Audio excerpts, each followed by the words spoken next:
So much. 8:17 in the morning. More reflection now on 50 years since Bloody Sunday. Commemorations were going on. The President of the United States was there, and multiple thousands of people, along with Dr. Jerome Williams, who was very much a part of the foot soldiers of that time. Thank you for talking about this morning. You're wearing your medallion for being there at the march this weekend. Yes. Talk about what was the kind of defining moment for you. Well, the president's speech, most certainly, but to see so many people coming back, some I was familiar with, some I did not know, and meeting new friends that were part of even the new movement. But so many people that I was acquainted with back from the day. Now, you were a part of a group called Student Nonviolent Coordinating Committee, which John Lewis was a part of that group. Yes. Talk about that for a moment. Well, early on, much of the agitating and the movements of the sit-ins and the voter registration efforts were done by SNCC, and they were the ones in the field doing much of the work.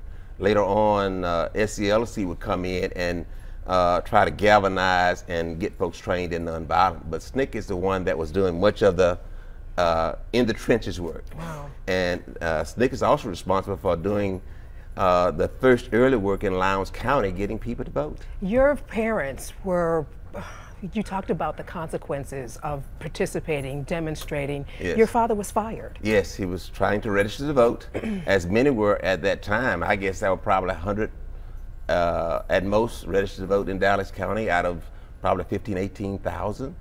And you know, my father, having a master's degree, educator, was not permitted to vote. Both my parents were teachers.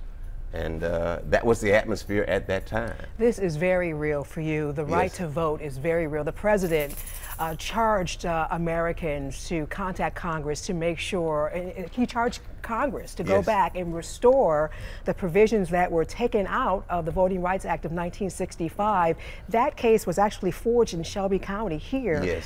And he also charged people for taking that law for granted, for not going out in droves and voting. What does that mean to you? Well, I'm quite disturbed when I see laws being presented and passed to restrict the ability to get to the poll, to restrict the ability for one to vote, when I saw the consequences directly. Wow. Live with that consequence directly. You know, growing up in Dallas County, outside of Selma. So, you know, I'm bothered when there are efforts made to diminish the ability of anyone to vote. Dr. Jerome Williams, thanks so much.